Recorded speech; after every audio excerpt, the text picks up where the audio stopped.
everyone, I hope everyone's having a great morning and day, and I just want to get on here. This is not going along with our series that we started last Tuesday, which was our perfect day at ... We went to Atlanta this past weekend, so we just haven't gotten around to filming that video yet, but we'll be back next week with that series.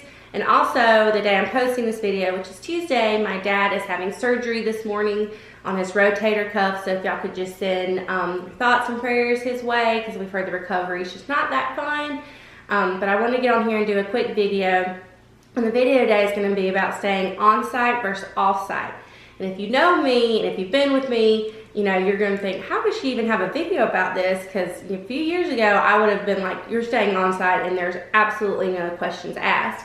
Well, two things have happened since then. One is you now have to pay to park at the resorts, and it's $13 for the value resorts, and then I think $19, I googled it earlier, $19 a night for the moderate, and then it gets up to $24 for the deluxe resorts. And back in the day, you didn't pay to park at the resorts, but staying on site, you got to park at the parks for free, which I think now might be like $25 to park at the park. So it definitely, you know, helped being able to save that. Well, now you have to pay to park at the resorts, and you don't usually have to pay to park at resorts outside the park. But you would have to pay to park at the resorts, or pay to park at the theme parks. There's also another thing that's happened in the past few years, and that's Lyft and Uber. We Googled, like we went on the app and looked how much it would be to, you know, to take an Uber from offsite to one of the parks, and it was like $13 one way. And they'll drop you off at the front, except for Magic Kingdom, they drop you off at the ticket and transportation, and then you monorail or take the boat over. But like at the other parks, they'll drop you off at the front. So that's like $26 round trip, which is just $1 more than I think parking is now. So that's kind of worth it to some to stay off and just Uber and Lyft. The second thing that's my major thing, and I'm not solely on staying on site, you know, I completely understand if you stay off site, is we had Connor, who goes to bed at 8, and it's pitch dark in his room with a sound machine on with white noise, and there's no TV on. And I mean, like, he starts winding down about 8 o'clock. So sometimes you're not ready to wind down and be in the pitch dark at 8 o'clock and maybe playing on your phone, you know, so you kind of want 2 rooms. And my sister and her husband, one time they stayed at a condo, I think it was a 3-bedroom condo off-site. It had a king bed in one room, a queen bed in the other, and then the third room was obviously themed for the kids to stay in and had Mickey Mouse on the wall. And that was through Magical Vacation Homes. And I think it even had a washer and dryer in the unit, which is awesome. And I know that they have like 2-bedroom units, 3 bedrooms, townhouses, houses with like your own pool out back, which, you know, can be a way to go. Now, if you stay on site, you can use the Disney transportations, which is the buses, boats, depending on where you're at. If you're at, like, you know, a Port Orleans, French Quarter, or Riverside, you can boat over to Disney Springs. If you're at, I think, Epcot, one of the Epcot resorts or Hollywood Studios resorts, which is like Beach Club, Yacht Club, the Boardwalk, I think you can boat to Epcot. If you're at Wilderness Lodge, Contemporary, or Bay Lake, Grand Floridian, or Polynesian, you can boat to Magic Kingdom. If you're staying at Grand Floridian, Polynesian, or Contemporary, you can take the monorail to Magic Kingdom.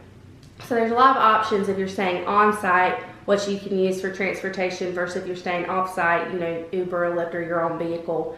Some places have shuttles, but for the most part, you know, you're going to be responsible for your own getting there and getting back to the parks. Extra magic hours are a perk that they provide for people that stay on site. It's usually about an hour extra in the morning. Each park's a different day. So you might be able to get into a park from 8 to 9 in the morning. The really big ones are the ones at night. We've gone where Magic Kingdom's been from 9 p.m. to 12. Or if it's open real late, like in the summer, one of their peak times is 12 to, you know, real late. Never done that because I can't hang with the big dogs. But that's kind of a perk and a draw that they want you to have to stay on site, is to provide you these extra magic hours. I now don't really do extra magic hours because it's kind of just drawing you into the most crowded park. If you do extra magic hours, I always say do the mornings ones. And then if it gets too crowded and hectic, leave, go to a different park. If you've got park hopper, go back to the hotel in the afternoon. But that's kind of a draw to stay on site, is you can take advantage of the extra magic hours. Also, another draw to stay on site is you can book your fast passes 60 days in advance versus 30 days in advance staying off site, which is a huge deal right now with like Flight of Passage and Pandora, the 2 rides in Pandora, Toy Story Land. Those high demand fast passes are probably going to be gone at the 30-day mark for off-site guests or people that just live around Florida that just go down for the day. In 60 days, you can usually score, Flight of Passage and Slinky Dog Dash and all that at 60 days out. Another perk to staying on-site is you get to, and this is for both on-site and off-site, at the 180-day mark, you can start booking your dining. Versus on-site versus off-site is on-site, but your 180-day mark from the very first day of your trip, you can book it the whole length of your trip. If you're staying off-site, you have to wait each day to be able to book 6 months out for that day.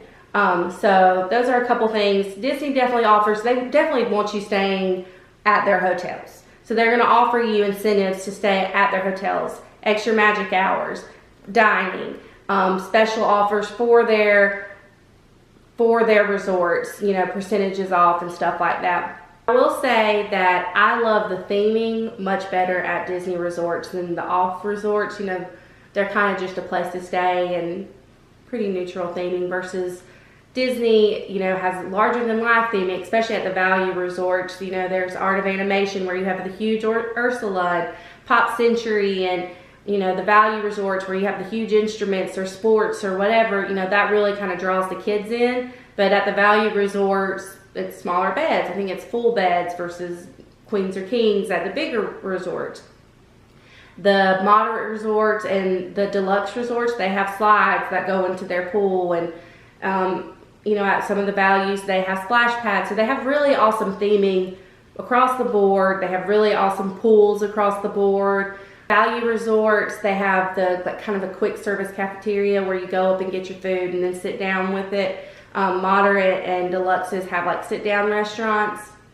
Okay, so also if you're staying on site, they have these resort mugs and the prices, go up every year, but they're refillable and it's for the length of your stay. I'm not even sure exactly how much it is right now, but in years past it's been, I think it's like $24.99 right now for the whole length of your stay. We keep them, we bring them home. They're kind of like our souvenirs. So not only do we drink out of them the whole week, but then we bring them home and they kind of count as our souvenirs. And you just refill them, and it's a great deal if you really use it. And if you're eating at the resorts and stuff like that, you can refill it on your way out the door, take it to the park, drink it, and then put it in your book bag for the rest of the day. So we always do that when we stay on site. We always get the mugs. Right now, even though Connor goes to bed at 8, the pricing obviously can save you a lot of money to stay off-site versus on-site. One little tip I will tell you if you want to stay on-site, never pay rack room for your hotel. Always Google Disney special offers before you go to book your hotel, or call a travel agent or call Disney World directly.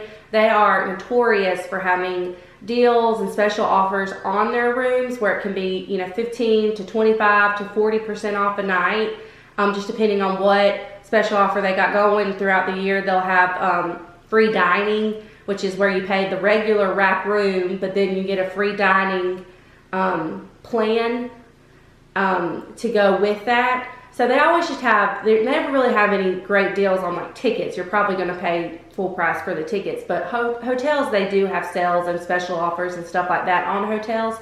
But when my sister and Andy went and stayed off property for a 3-bedroom condo, they paid exactly the same amount that we paid for the 1-bedroom on site at a moderate resort. And they had so much more space to spread out, a living room, a kitchen, and there was actually a Walmart across the street from them, so they got their own groceries. And so there's definitely different ways to do Disney, different levels depending on how much you want to spend. Also, a great factor thinking is, how much are you going to be there? Are you the type that's going to get up in the morning, go to the park, maybe come back for a nap, but then turn around and leave and be at the park until nighttime and then come back to sleep? If you just want to use your room to sleep and put your money into being in the parks and souvenirs and stuff like that, then stay off site. You can easily get a room for $60 to $80 a night just to lay your head down. If you want the whole theming and never leaving the magic and you know, that whole atmosphere, you want to stay on site. You want to use the Disney transportation. I mean, it just feels like you never leave Disney, whereas you will drive out of the gates if you're staying off site. So right now, I still, if you can swing it, would say on site for your Disney trip, just to never leave the magic and just really dive into the atmosphere. But if you need more space, Disney's also kind of like a family of 4 type thing. There's a few resorts that will do family of 5. And there's suites at some of the value resorts. Art of Animation has suites, but those rooms go for $300 to $400 a night. There's a couple moderates that have like a pull down little single bed for a child, but for the most part, they're kind of themed for family of 4. So if you're a family of 5 and you need more room and be able to have more people stay in your room, yeah, look at staying off site, you know. But yeah, for the most part, I'm still on site girl. Okay, so I'm sure I'll probably miss some of the details I would normally say in a video like this. If I think of them, I will leave them in the description below. Please leave me comments about your favorite places to stay. Are you an on-site versus off-site person? And I hope you have a great day. Bye.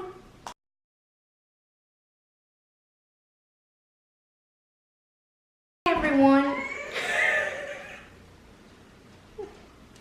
This is Pity.